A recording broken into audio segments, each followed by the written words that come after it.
You're listening to the AmWritingFantasy podcast. In today's publishing landscape, you can reach fans all over the world. Query letters are a thing of the past. You don't even need a literary agent. There is nothing standing in the way of making a living from writing. Join two best-selling authors who have self-published more than 20 books between them. Now, on to the show with your hosts, Autumn Burt and Jesper Schmidt. Hello, I am Jesper. And I'm Autumn.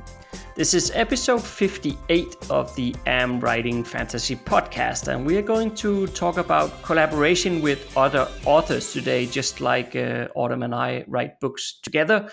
And we're probably not going to touch much upon the actual ins and outs of how we write together, but dear listener, if you want to know more about that, then just let us know and we can make that a future topic for another episode. But today we're sort of taking a step back and will instead investigate why you might want to consider collaborating with another author, but then also unpack the crucial question of how do you actually find someone to collaborate with if that's what you want to do. So it's a pretty packed episode today. So hopefully that explanation sets things up correctly. But I think that's it, Autumn, isn't it? I think so. It's sort of the broad picture view. And if someone wants to know the ins and outs of what it's really like to collaborate closely with another author, especially one who's on the other side of an ocean, we can touch on that one in the future. Yeah, indeed. So how have you been? Oh, you know my life. It's always a bit of an adventure. I think that's just going to have to be like my slogan. Maybe they'll have it put on my tombstone. I always joke that I wanted my obituary to say, or my tombstone to say, "to be continued," because I always seem to have something else going. But it looks like I love my apartment that I've been staying in since November, but I think the time here is coming to an end. It's a little expensive and it's in town. It's noisy. And we just got this lead on this little tiny cabin in the woods. So I'm kind of really hopeful that this ends up working for us and that we'll have a chance to move into this great cabin. Yeah, and you're used to not having too much space, so I guess it's not too bad. Yeah, it's tiny. It's like it's kind of a tiny house, tiny cabin, but I'm so looking forward to not hearing traffic and just there's a stream running in front of it and there'll be birds and you can just hear the wind in the leaves. And yeah, I'm keeping my fingers crossed this all works out. Yeah, those parts that you mentioned there about not hearing traffic and birds and whatnot, those parts sounds quite good to me. But I think the size of the place would drive me bonkers. I have to admit, I've never had hopes of living in a tiny house or a tiny cabin. Even the one Adam and I had built was, it was like 450 square feet downstairs, 500 square feet. So 2 floors of that's 1,000 square feet. That's a lot of room for 2 people. But this is more on the 100 to 150 square feet scale. And we keep joking, we can always write a book about our experience. That is true. But on the other hand, of course, you don't have 2 kids like we do at our place here. So that helps a bit. Yes, just a very small packable dog. We should be all set. How have you been? How was your week? I've been good, or rather, I'm starting to feel good again. So that's right. You had an injury. Yeah, it's about 3 weeks back. I was taking the trash out in the morning, and the surface was slippery out there, and of course I didn't notice. So I actually fell, and then I landed right on top of my wrist. So it's like 3 weeks back, and it's only just now that it starts to feel normal again. So I guess as we get older, it takes longer to heal. It is, and is there anything more tragic to a writer than injuring your wrist? Even though you do dictation, so I guess, but still, there's a lot of typing that you do. I do a lot of typing as well, yeah, and it was really annoying because the same day when I fell, we were going to host our youngest kid's birthday party at the swimming pool, and we had a lot of kids coming and whatnot. I was not going to swim myself anyway, so that didn't matter. But it was more like keeping an eye on them and whatnot. But when I fell, of course, it did hurt, but it wasn't that bad. It was just like, that hurts, and then you sort of keep going. Right. So we went to the swimming pool, and it was already hurting in the locker room a bit, but then after a while after we've been there, so I think probably a couple of hours had passed since I fell. Oh, I just couldn't move either my hand or my fingers oh anymore at that no. point. So it was just like, yeah, it just hurt like crazy. So No, no. that was no good. Well, I'm glad it's getting better. That sounds horrible. And I'm trying not to visualize the idea of wrangling a whole bunch of young children who are old enough to be running around, but not old enough to be really responsible at a swimming No, pool indeed. party. Yeah, One-handed. but it worked. Usually, people listening to what I say, I'm a referee as well, so I'm used to telling people what I want them to do, and usually they listen. Yes, you have the voice of you better listen to me or else. That could be useful for our courses. Yeah, I don't know. But also, maybe on a different note, I wanted to mention that last night I finished the last episode of The Witcher.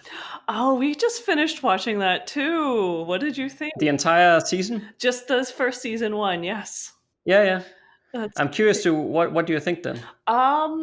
It's funny, I read a review recently and they had only watched the first half, and I highly agree with that review of the first half that I was not getting into Geralt's character at all. I didn't like his deep voice where he was like always in a monotone and the husky, distant character, especially compared to what I've learned since then about the story and the books. But Yennefer, when she got involved and they finally linked up those two storylines, it was a blast. It was really fun and I enjoyed it. So I didn't realize we were on the last episode and I went to play another one. I'm like, no!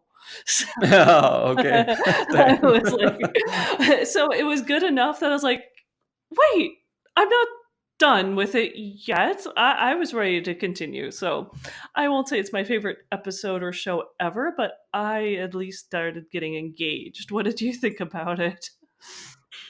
No, it's a bit funny because I feel like it was almost like a roller coaster ride in the sense that the first 3 episodes really did not hook me at all. It almost had this kind of feeling of, okay, now we're going to hunt a new monster kind of thing, and I was a bit afraid, is this just going to be an entire season where each episode is just a new kind of monster that we are hunting? Because then I felt like that's not what I want to. I like when there is a story arc that goes across every single episode and not like each episode is just like a single entity almost. Like I don't like that. So I was a bit concerned about that. But then when we got to episode 4, it became a lot better. And then I started liking it. I thought, okay, this is really good. But then again, towards the end of it, I felt like maybe it was the last 2 episodes, but they started doing all these time jumps between the past and the present. Yeah. And because you couldn't really see any difference on the characters, whether we were in the past or in the present, it happened quite often that I got confused about where are we now in the story? Is this the past or is it the present? And it took away some of the enjoyment for me, to be honest. Yeah, I agree. When I think I sat up when you finally realized that, all this other, there was this one, actually 2 timelines where they're all past being put against this third character who is, I guess it's present or their future. And suddenly you realize that and you're like, what? Wait, they could have done a lot more. They could have done something, filmed it differently, different color, different lighting. I don't know, but just something, just make it clear that now we're on a different timeline, right? There was something there, and I think the books are a little bit different that they're based on, and then there's a huge role-playing game that is spun off of it, and so I don't know if any of that carries through, but I did get a little bit annoyed at that. I'm like, that was kind of, not the best plotting, not the best way of demonstrating that there's a different timeline going on. Yeah, indeed. And I think I would say I definitely recommend people giving it a try. And I don't know, I hope I'm not going to get an angry mob after me now, but I picked up that The Witcher was the most watched show on Netflix in all of 2019. And keep in mind, it was only released right before the end of the year almost. Wow, so it's been watched in so much that you won't believe it. And I don't know. In my view, that speaks more about the Witcher brand than it does about the quality of this TV show, to be honest. So I hope nobody's going to kill me over saying that, but that's how I feel. A week on the internet with the AmWritingFantasy podcast. So there was a post on the AmWritingFantasy Facebook group that really caught my attention. Oh, what did you see? Yeah, I'm not going to share the name of the person posting it here because, well, I haven't asked the person if they were okay with that, so I'm not going to do that. But I think that the post touched upon a concern that I believe that many share, and and that's why I wanted to bring it up here as well. So it goes like this. The post said, quote, "Is anyone disheartened by the oversaturation of the market? I find I get a little depressed when I see all those authors dropping book after book, series after series, and doing well too. No hate on their business, it just makes me feel like when I finally finish one of my little projects, it's not going to have a chance in hell," unquote. So I shortened that post a bit, to be honest. There was a bit more, okay. But I don't know. What are your thoughts about that, Autumn? I think that's something a lot of people feel probably or think. Oh, I think so. I can't imagine being a new author right now because I've been doing this since 2012, and so I've gotten don't tell anyone, I actually just released book 16, which was one with my husband that he and I have been working on for a year and a half. We finally just kind of snuck that one out the door. But I mean, as excited as I am about that, it is a challenge to publish. When I first started, there was I don't think there's even 2 million ebooks on Amazon, and I don't even know it's hard to find out how many books are there now.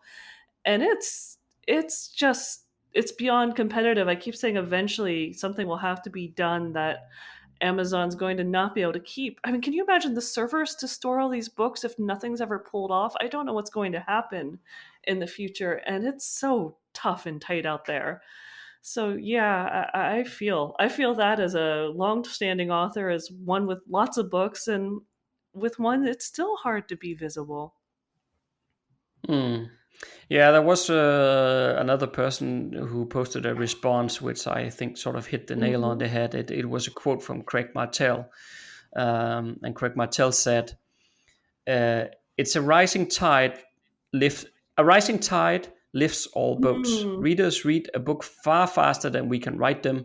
If those books are successful, then your books can be successful, so long as you have equal quality of cover, blurb, story, and marketing. You can't expect to compete unless you make the same effort as the successful authors. It's a real job." That's what Craig Martell said. That's a very good quote. And yeah, I think it is true. That there are far more readers out there than we can write our books for ourselves. So that is certainly true. Yeah. But on the other hand, it is also true what you just said. The days where you could just upload a book on Amazon and it's expected to sell, that's gone. It's not going to happen. So I perfectly understand the concern raised by that initial question there. But yeah, I don't know. I do think it is a matter of putting out professional work. Absolutely. And also, you need to view your author career as a long-term play. I fully get the fact that once you put out your one little project, as it was mentioned, that's not going to move the needle much for you at all. Yeah, as Autumn just said, putting out 16 books, that didn't happen in 6 months either, right? It takes years. A lot of years, and sometimes a lot of help. You and I write together. I write with my husband. Hey, this sounds like a little bit about this episode, maybe. But yes. Oh, yeah, that's true. But yeah, it's not all. But just... no, and just building the audience, it takes time, and it takes years. And if you look at it long term, then I think maybe you will get less disheartened. Because if you look at it like, okay, I'm going to release this book and I want it to compete and I want to earn, let's just say, a lot of money, for lack of a better term of mentioning it. But I want to earn a lot of money, and I'm going to release this one book and I'm going to compete against all these authors who have like 6 different series with 3 books in them each and whatnot. Then of course you're going to get disheartened. But I think it's important not to think about it like that, but more look at like, this is a long-term thing, and at some point I will also have 6 series with 3 books in them. But while I'm working to get there, I'll make sure to put out professional work with professional covers, the best blurbs they can be, and I'll learn how to market the books, and then I'll sort of do it one brick at a time. I think that's how you need to look at it, and we are going to talk a lot more about that in the self-publishing success course that we have on our to-do list for 2020. Absolutely. And I'm going to jump in with, because you just did a fantastic segue into a comment I just received. It might have been late in December, but it was a comment that sort of about professional writing, and someone who from the AmWritingFantasy Facebook group actually texted me, emailed me through Facebook Messenger that said, I wanted to thank you for the Ultimate Fantasy Writer's Guide Starter Kit. I've looked up hundreds of people who help new writers, but yours by far is the best. I'm going to have my daughter watch them. Thank you for an honest explanation on how to get started. And so obviously that just meant so much, because I love knowing that, we've helped this. He's going to give it to his daughter, but hey, you just mentioned, write quality books, and we actually have a starter kit that is 100% free. So, and it helps you get started on the right footing. So if anyone is out there, we can get you a link and you can go work on the starter kit and hopefully get you going on that first brick in your wonderful castle you're building. Yeah, maybe you can make a note, Autumn, to put the link in the show notes so people can just click through there. And maybe I should mention as well that the self-public success course that we're going to put out, that's going to be free too. We're just too nice. Yeah, we're insane. I think that's the right word for it. That's probably true too. But if you don't want to miss that one, then I recommend going to AmWritingFantasy.com, or use that link in the show notes that hopefully Autumn will put in there, because then you'll get onto our email list, and then you will not miss it when we release this free course as well later this year. And that way, also in the meantime, we'll send you some writing and marketing tips on the email. So that's nice and easy, and just get on that list there. And on to today's topic. Collaboration. So, Autumn, I have a lot of notes on collaboration. That's fantastic. You are the note taker. I am the pantser, and so which is sort of why we're good at collaborating, I think, because we accent each other. But we'll start with yours, and I will add in things and continue to grow on your ideas. All right, yeah. So I was actually thinking that maybe we could sort of take the conversation in 3 different steps. So, okay. and step number 1 could be just to talk a bit about why you would even want to collaborate with somebody else. I think that's probably a good starting point. That is. And I have a few notes here, and then of course you can add to it as well. But my first point about collaborating was basically, well, you're splitting your workload. And you're also splitting the cost involved in publishing. Obviously, the downside is that you also have to split the revenues, but at least it eases off the workload, and especially like we know that a lot of authors are working day jobs as well. So that's very common, and in that case, it is nice to have somebody else to share the workload with. Especially maybe, if you're not as crazy as we are, where we're both writing fiction books and doing non-fiction related stuff like this podcast for other authors, then you can write books twice as fast. In our case, we can't, because we also have all this other stuff to do, but at least that's how it works. Yeah. And also, rather than actually writing together, when we're talking collaboration, we should also mention that it could also be that you just want an accountability partner or like a critique partner. And we're not talking about using ghostwriters here, but more somebody like you work very closely with one person. You might each be writing your own books, but you just hold each other accountable or help each other writing better books, or whatever it may be. That is, of course, another option. I know that's a bit of a side note, but I wanted to mention it anyway. No, that makes sense. I think, unless you have more to add, but I think one of my big things for collaboration is, one, writing does tend to be very lonely, very isolating. It's something you spend a lot of time in your head, and by having someone to share that with, it, one, gets you like, oh, there's more to life than, sitting there and thinking about stuff, but it gets you through the writer's blocks better. I think the inspiration and sometimes the ideas generated by talking to someone else, it gets your excitement going, your enthusiasm going. You go over the lulls, the little hurdles and stuff in your own writing career, because someone's encouraging you, or you just get both so excited about doing stuff that someone else is there to make sure that you don't fall flat on your face. So that's one of my things, that collaboration, especially if you have a lot of self writer doubts, it's fantastic to join with someone else who can kind of talk you off the ledge and make sure you keep going and don't doubt yourself into a corner where you're not writing. As well as maybe like inspire, like I said, sometimes bouncing ideas off of someone else, even if you end up in a completely different direction, they might have given you at least the idea of a completely different direction, and your ideas can really grow and blossom. Yeah, I agree, and I think also, at least what we've seen is that our ideas, or be it world building or plot ideas or whatever it may be, I feel like it becomes better because compared to what I could just do on my own, because you have, as you said, somebody to bounce ideas off, and especially if you complement each other's weak spots, then it just becomes a lot better. Yeah, I agree. Um, and I think that is a real big win that you're going to get from collaboration. So I think a lot of authors, Um, especially authors who use beta readers, this is sort of what they're using them for looking for those plot holes.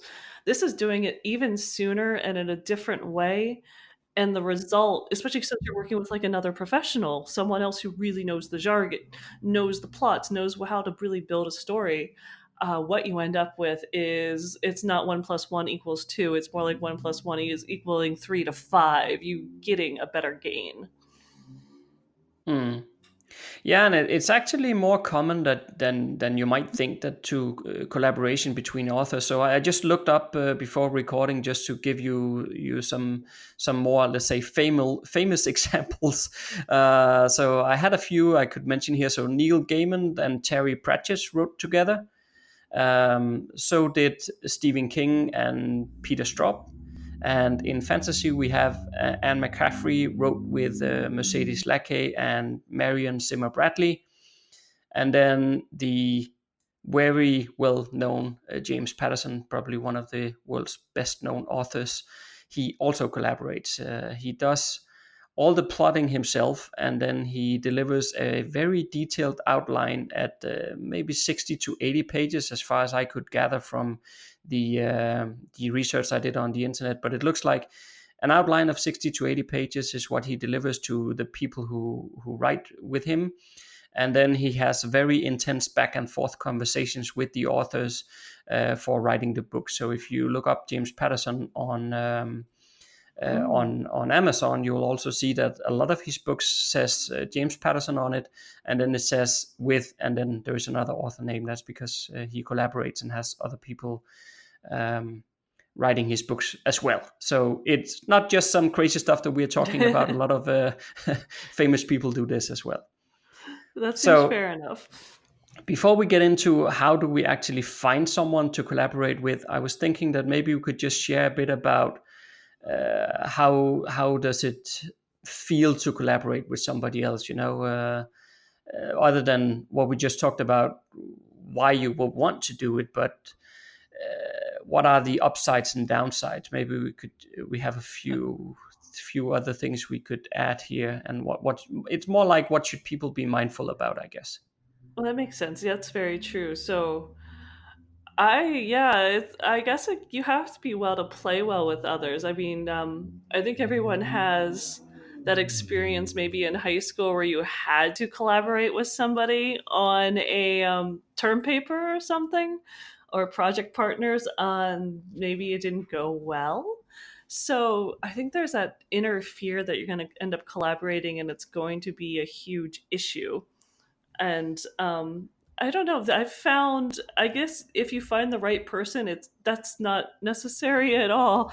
I always have introduced you, Jesper, to people when I talk about what we do together, that it's like, ending up with the perfect term partner, project partner, because you always like do 120%. So it's very, very useful. It's fantastic when someone's always making you feel like you're not doing enough, and you were usually the person who was doing it all. So those are the good things. So the benefits that you can, you're not going it alone, that you're going to actually be able to share a workload and share inspiration. And yeah, it leads to maybe sharing the profits, but hopefully it's going to be a better situation than when you're struggling and doing it alone. Because hey, even if the book doesn't sell, you can talk to each other and maybe share the tasks of getting it to sell better. So it's a much friendlier and welcoming kind of feeling, instead of always feeling like, crap, now what do I do?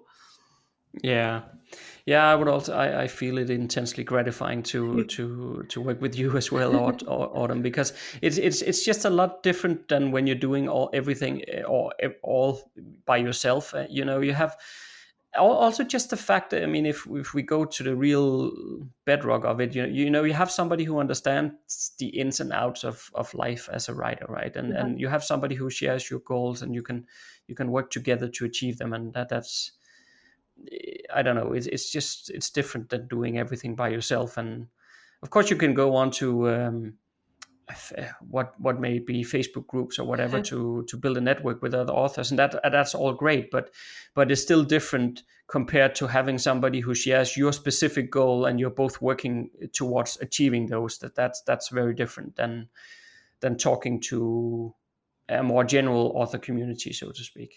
No, that makes sense. That's very true. Yeah.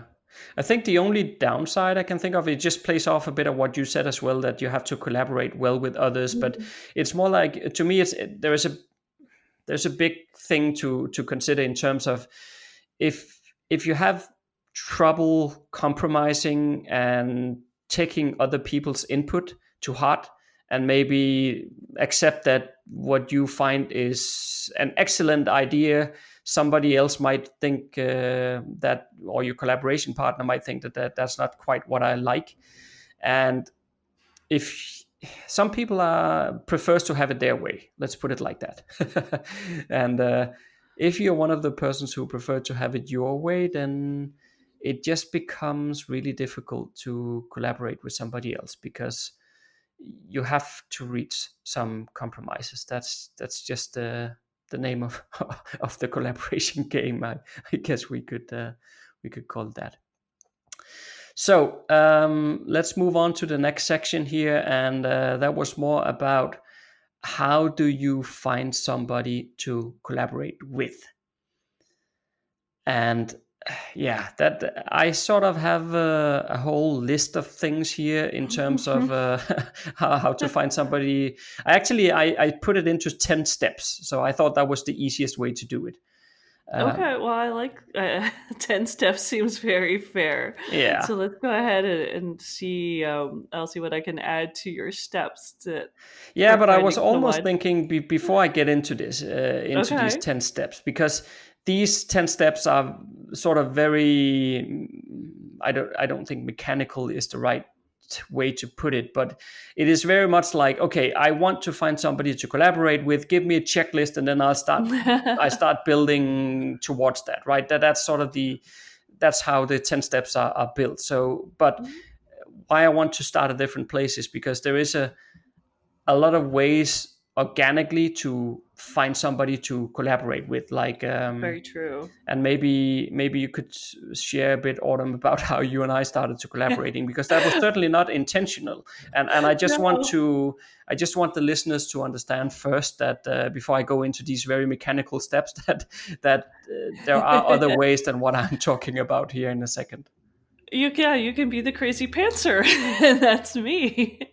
But it's true. I think the first thing is understanding the feeling that no matter what you do, if you're going to collaborate with someone, unless there's someone you've known for a very long time, it's always going to feel like a risk, and almost like asking somebody out on a date. So that's okay.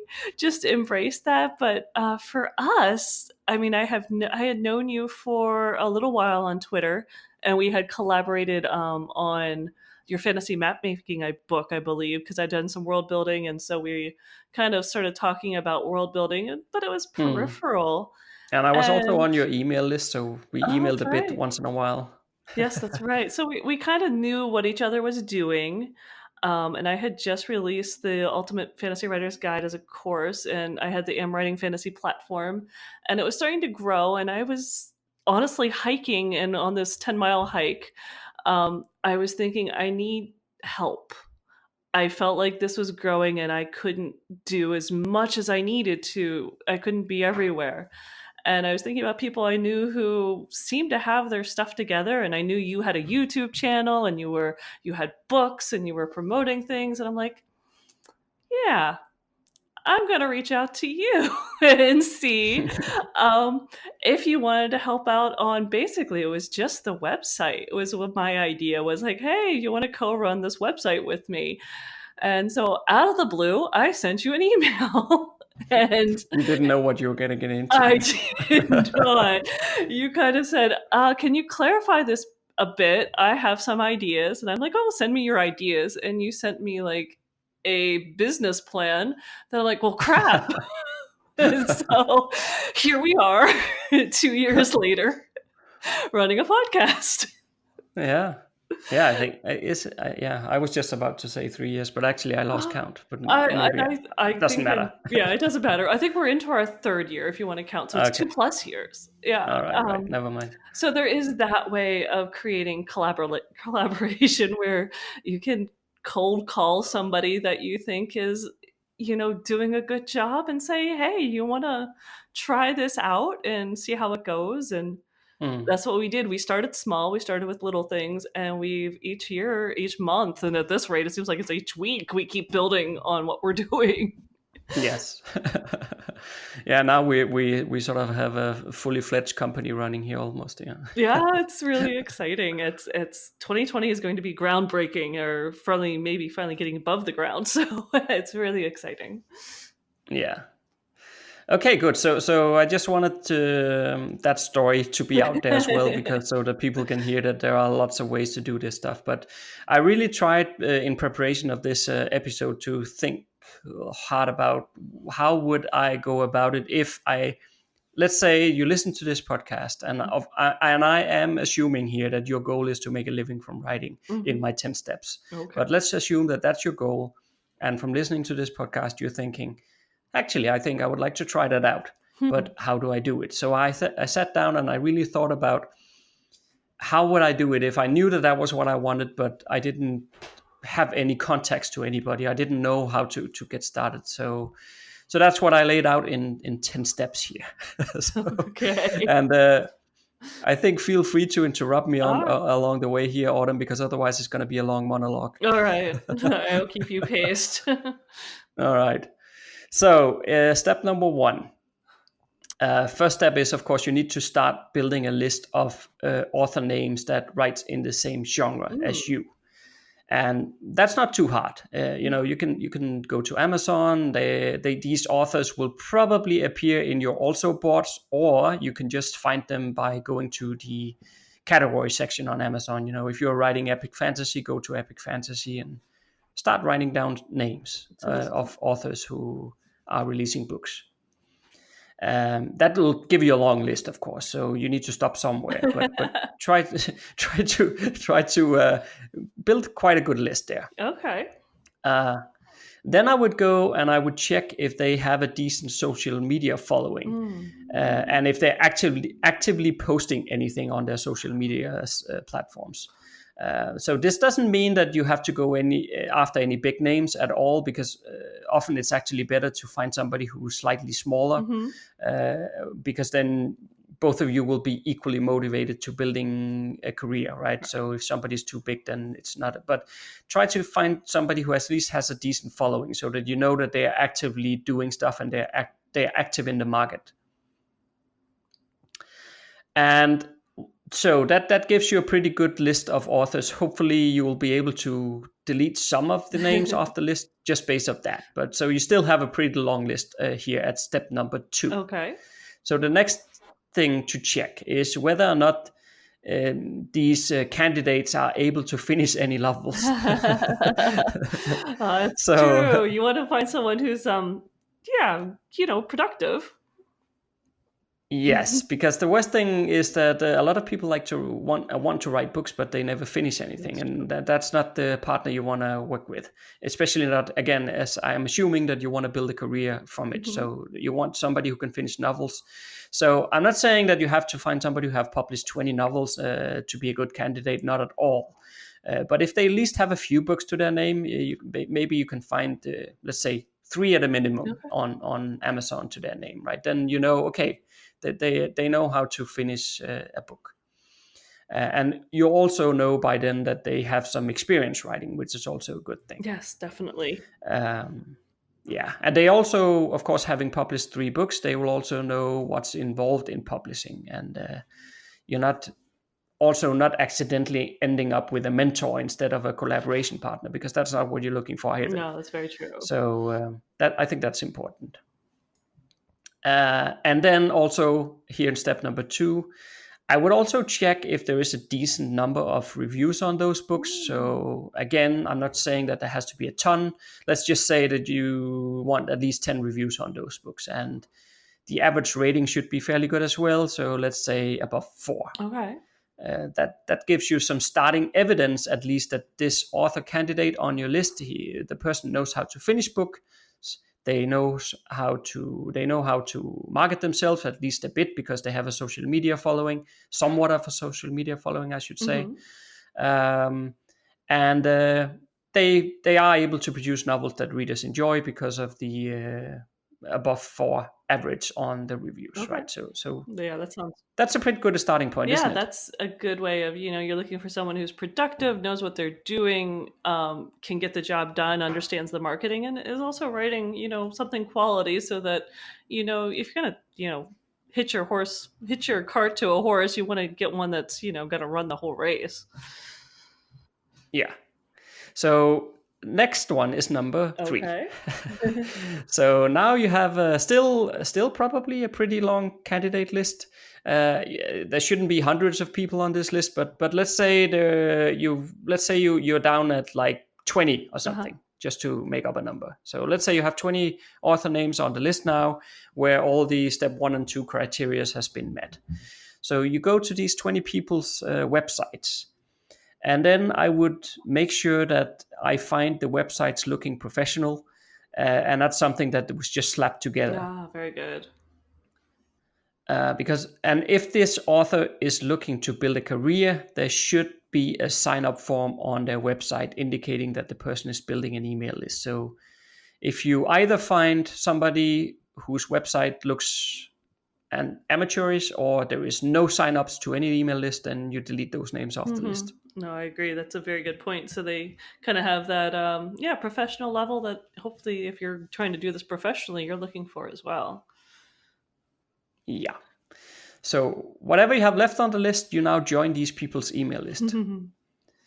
And then you look. No. Well, yeah, kind of. But what you're looking for is one that you want to see if they are actually sending out emails. So do they have an autoresponder going that sends out emails so that they are actually contacting people who sign up? And also the other part is, of course, you want to start getting an impression of this person. Who are they? What are they writing about? And, just like a general impression. So that's step number 4. So number 5 is then building on that. So you'll need to start corresponding by replying to these emails. And just like we said earlier on, you and I did this a bit in the beginning as well. You did. Now I'm starting to wonder if you're spying on me, if you had this plan the whole time. No, remember, you were the one reaching out to me. Very true. And I can't even say that you manipulated me. It just popped in my head. Yeah. But I would start replying to the emails now at this stage, because this should allow you to reduce your list of candidates further, because there will be some of them where you just feel like you connect better with this person than versus somebody else. You get the people who don't reply back. They just are an empty vacuum. Also that, yeah. Yes. So that's a very good indication. So see what kind of messages you get in reply. And this is really not meant as you're trying to manipulate them into doing anything. You're just trying to have genuine conversation with them to get a feel about this person and sort of understand, is this a person I sort of have a good chemistry with? That's sort of what you're doing. And then you should look to reduce your list to like a short list. Now, let's say you want to get down to 5 candidates at this point. So cross out all the names where you feel like this doesn't really work for me, or as Autumn said, if they're not replying at all. So at this stage, you have 5 left, and you can now just email them and say, hey, I've replied to a few. You should not email them. That's what I'm trying to say. To say, hey, I applied to a few of your emails, so now let's collaborate. That's not what you're not going to do, right? Because that's not going to work. Besides, also at this stage, you don't even know if you like their storytelling style or their writing style. So what I would do now, since now you have a more manageable list of only 5 people on it, step number 6 would be that you go and read a novel that they've written. So you download one of their novels from Amazon, the first in the series probably, or whatever. If it's standalone, that's fine too. Download that and you read the novels. And that will probably allow you to remove 1 or 2 more names off the list where you just feel like I don't like this way of telling stories, or this is not how I like to write. So get rid of those. Yeah, that would always get me. I'd probably end up with somebody who writes in first person, and I just can't do that. So that's a really good indicator. Yeah, exactly. So step number 7 is then asking. So a lot depends on how much and also how well your email correspondence has been going already. So, but in general, I wouldn't simply ask if they want to collaborate. That's not going to work. And I don't know, who knows, just because you like one of their books, that doesn't mean that you'll be a good match to work together, right? So furthermore, I would say that this other author might not even have considered that they should be working with somebody else. So a direct ask like that will probably either end in a decline, or let's say they accept, and then you end up with a collaboration partner where you might like their writing style, but then when you get into it, you find out that their work mentality is just not matching yours. So then you have an issue. Okay, so how do we get around that? So I think, so how to get around that is that I think it's best to start small. So when you reach out to them, so mention which of their books it was that you just read. And especially important, mention why you liked their book. And also make sure that you left a review of the book on Amazon or any other platforms where it might be published on, so that you can basically tell them, so I read your book, the title, blah, blah, blah, blah. I really liked it because of blah, blah, blah, blah. And I have left a review on all the different platforms for you. And then you can proceed from there in that email to basically the next section of the email. You can proceed to offer the person something valuable. So it has to be something that is easy for them to say yes to. So it could be that you offer them to share their book to your email list because you really liked it. Oh, I like that. So even if you have a small list, that might work. Or maybe you have a blog or something and you can offer them an author interview. Anything that gets their author name some exposure that they wouldn't have gotten otherwise. That's sort of the ask that you're aiming for. So you can be creative about it, but that's what you're looking for. So that's the ask here in step number 7. So if we then move on to step number 8, now you basically got a foot in the door. So you might have shared their book with your own email list, or maybe you did the author interview and you posted that on your blog or whatever it may be. So you have some sort of connection with this person by now, or these persons, I should say, because you're probably doing it with several different people. So where you go from here becomes a question of how to build the relationship. So it all will depend on the email conversations you've had so far, and perhaps you need to email back and forth a bit more before you go any further. But where you want to get to is to slowly familiarize yourself with this author's work, with the aim to work on something smaller, collaborating something smaller together. Oh, I like that. So step number 8 is basically just about trying to sort of expand upon the relationship a bit so that you feel comfortable that you could work together on something small. I like that. So it's sort of like a short story or just something small. Yes. Yeah, so that's basically step number 9. So we're getting towards the end now. So step number 9 is basically to figure out if this person's work mentality fits well with yours. And the only way to do that is to work on something together. So as you said, a short story collection, for example, could be a good idea.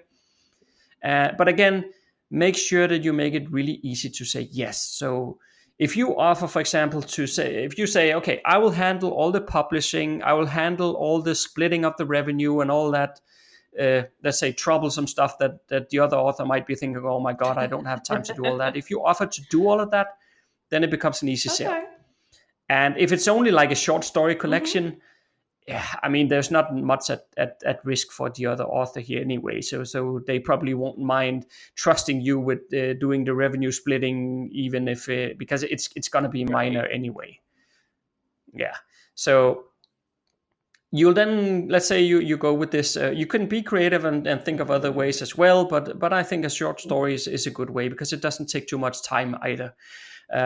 So you then work together on this and stuff, and you will figure out whether or not you are actually working well together. And if you do, then hopefully by this stage, you will have narrowed down your list of candidates down to basically only one, right? So at this point, you need to find out, okay, we are working well together and all the different steps before this step was successful as well. So here's basically the point where you can then start saying, hey, maybe would it be idea for us to collaborate together on a full novel or even a series if you want to pitch that. You really want to take a bite out. Yeah, if you're going to play dangerous like Autumn does, then that's what you can do. I like jumping into the fire from the frying pan and not knowing where I'm going.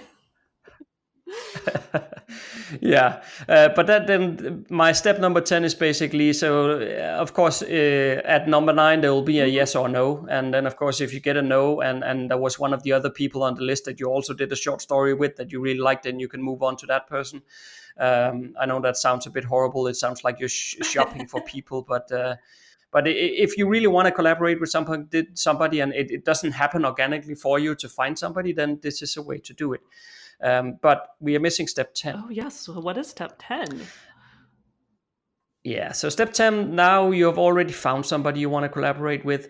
But before you start any like large scale collaboration on full series or something like that, I would say at this step 10, if you have gotten to the agreement to say, yeah, I could be interested in collaborating on a full novel or even that series, then I would make sure to have a meeting with that person.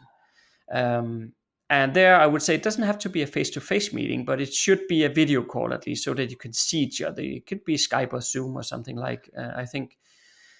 No, actually, I think back in the day, Autumn, I think we used Google Hangout. I was going to say, we still have not been on the same continent. So I was close. I was in London and you're over in Copenhagen, but we didn't quite make it up that time. So yeah, we still haven't met. So we've been together doing this for 2+ years.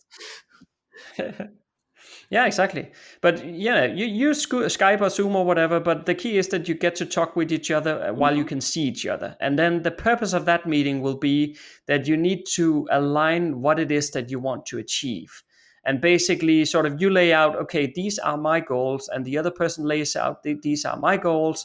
And you want to see that there is a match, right? So that the one person doesn't say, well, I would actually like to collaborate on a series, and I don't really mind if it takes us 10 years because I have a lot of other stuff that I actually do. But you are wanting to build a career, so you're saying, well, I was hoping we could do it in 1 year maximum, right? Then you have an issue. So it's much better to get that out of the way before you get started. And I think that's 10 steps to I find a like that. collaboration partner. That's definitely very true. And I definitely thought the where you're mentioning, not just blurting out, will you collaborate with me? Because I hadn't really thought of it till you said that, but I've actually had two people prior to starting to collaborate with you who kind of came out of the blue and like, hey, I like what you do. Will you do this with me? And I was like, no. I think it's just a gut reaction. It's like, I don't know who you are, and I don't know if I really want to share what I'm working on. But we've built this up gradually to where we're writing novels together. It wasn't our first step. No, indeed, it was not. We started out with the AmWritingFantasy stuff. We had a lot of plans from the get-go with that, but Yes, we did.